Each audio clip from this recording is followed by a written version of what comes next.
નમસ્કાર મિત્રો, કિસાન સમાચાર ચેનલમાં તમારું ખૂબ ખૂબ સ્વાગત છે। દેશ, દુનિયા અને ગુજરાતના તાજા, મોટા અને સૌથી મહત્વપૂર્ણ સમાચાર જાણીએ તે પહેલા તમે ચેનલમાં નવા હોય તો ચેનલને જરૂરથી સબસ્ક્રાઇબ કરીને વિડીયો લાઈક કરી દેજો।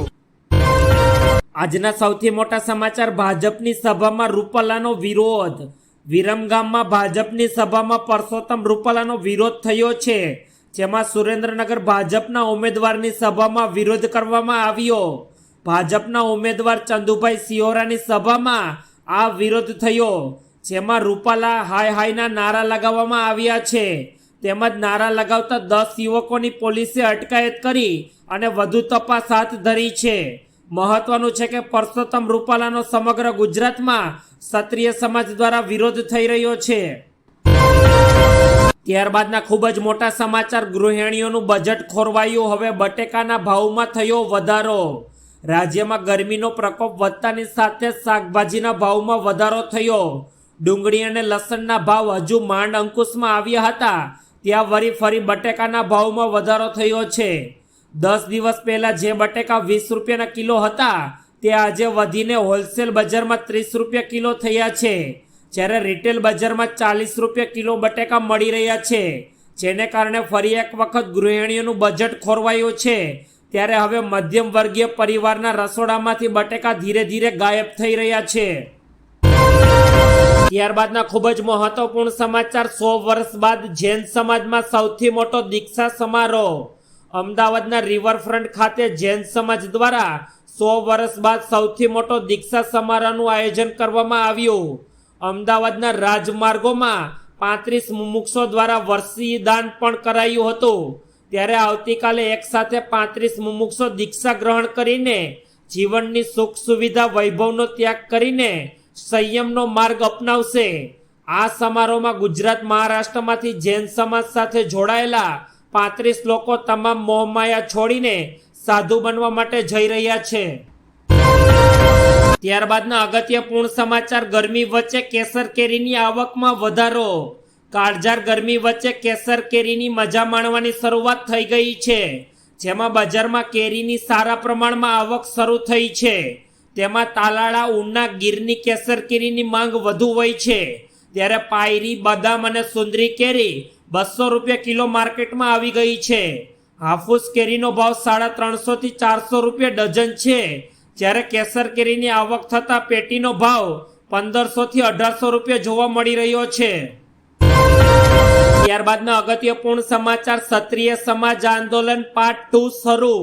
પરસોત્તમ રૂપાલાને લઈને ગીતાબેન પરમારનું એક નિવેદન સામે આવ્યું છે, જેમાં ગીતાબેન પરમારે જણાવ્યું છે કે હવે ગુજરાતની સાથે અન્ય રાજ્યોમાં પણ ભાજપ પક્ષનો વિરોધ કરાશે। તેમાં રાજસ્થાન, MP સહિતના રાજ્યોના પક્ષનો વિરોધ કરાશે। સમાજની રણનીતિ મુજબ આંદોલન પાર્ટ 2 વધુ આક્રમક બનશે અને પાર્ટ 2 આંદોલનમાં અન્ય સમાજને પણ જોડવામાં આવશે। ક્ષત્રિય સમાજ વર્સિસ રૂપાલાની સાથે પક્ષના વિરોધ સાથે આ તમામ આંદોલન પણ યથાવત રહેશે। ત્યારબાદના અગત્યપૂર્ણ સમાચાર, હિમાચલ જનાર ગુજરાતી પ્રવાસીઓ સાવધાન, જાણો લેટેસ્ટ ખબર। ગુજરાતમાં હાલ કાળઝાળ ગરમીનો અનુભવ થઈ રહ્યો છે, તો બીજી તરફ શાળામાં બાળકોને વેકેશન હોવાથી લોકો ફરવા નીકળી રહ્યા છે। તેવામાં ગુજરાતીઓ સહિત પર્યટકોનું ફેવરેટ પ્લેસ હિમાચલમાં હાલ ખરાબ વાતાવરણનો સામનો કરી રહ્યું છે।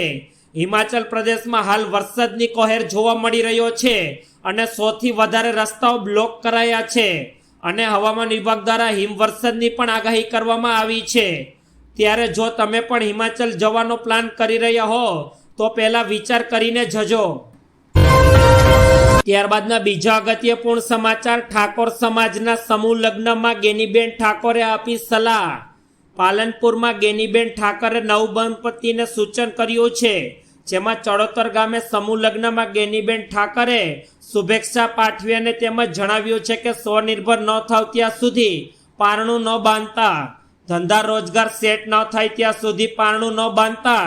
જેમાં ઠાકોર સમાજના સમૂહ લગ્નમાં ગેનીબેન ઠાકોરે આ સલાહ આપી છે। ત્યારબાદના મહત્વપૂર્ણ સમાચાર, વરસાદને લઈને અંબાલાલ પટેલની આગાહી સામે આવી। ગુજરાતમાં છેલ્લા 15 દિવસથી વાતાવરણમાં પલટો જોવા મળ્યો છે, એક તરફ ગરમી તો બીજી તરફ અમુક જિલ્લાઓમાં કમોસમી વરસાદ ખાબકી રહ્યો છે।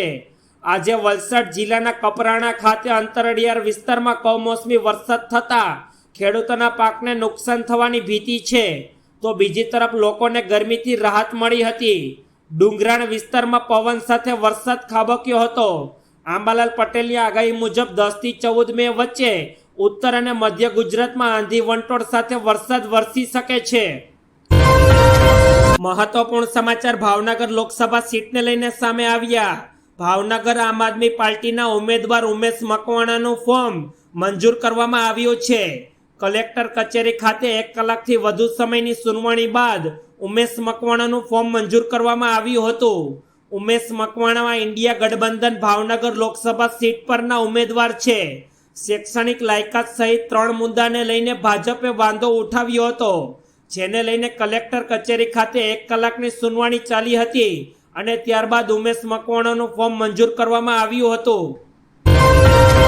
ત્યારબાદના અગત્યપૂર્ણ સમાચાર રોડ રસ્તા પર બેસીને અને બેરિકેડ હટાવીને નોંધાવાયો વિરોધ। ગુજરાતમાં રૂપાલાનો વિરોધ દિવસે ને દિવસે વધી રહ્યો છે, ત્યારે ગઈકાલે સાબરકાંઠાના વડાલીમાં લોકસભા કાર્યાલયનું ઉદ્ઘાટન પ્રસંગે રાજપૂત સમાજે જોરદાર વિરોધ નોંધાવ્યો હતો। ભાજપ કાર્યાલયનો વિરોધ કરતા જિલ્લા સંગઠનને પણ અવગઢમાં મુકાયું હતું। પોલીસ બંદોબસ્ત હોવા છતાં થયો વિરોધ અને દોડધામ મચી હતી। પૂર્વ મંત્રી રમણલાલ હોરાને પણ લોકોએ ઘેરી લીધા હતા, તો સામે રમણલાલ હોરા પણ દોડતા દેખાયા હતા। ત્યારબાદના મહત્વપૂર્ણ સમાચાર મહાવીર સ્વામીની જન્મ જયંતિને લઈને જૈનો દ્વારા કરાયું યાત્રાનું આયોજન। આજે જૈનો માટે ખૂબ જ મહત્વનો દિવસ છે। આજે ભગવાન મહાવીર સ્વામીની જન્મ જયંતિ છે।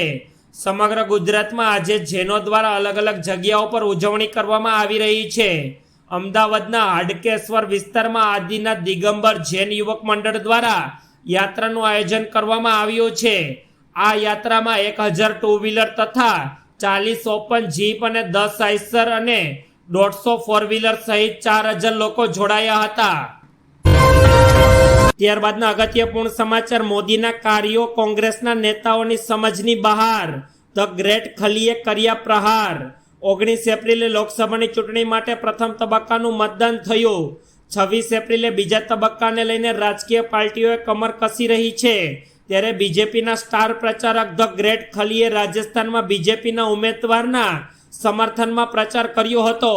આ દરમિયાન ખલીલે રાહુલ ગાંધી પર પ્રહાર કર્યા હતા અને આ અવસર પર પીએમ મોદીનો ઉલ્લેખ કરતા ખલીએ કહ્યું કે પીએમ મોદીએ એવું કામ કર્યું છે કે જેના વિશે લોકોએ વિચાર્યું પણ નહીં હોય।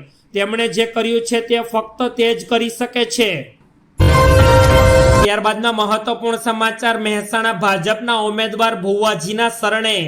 મહેસાણા ભાજપના ઉમેદવાર ભુવાજીના શરણે પહોંચ્યા છે, જેમાં કોંગ્રેસ બાદ ભાજપના હરિ પટેલ પણ ભુવાજીના શરણે ગયા।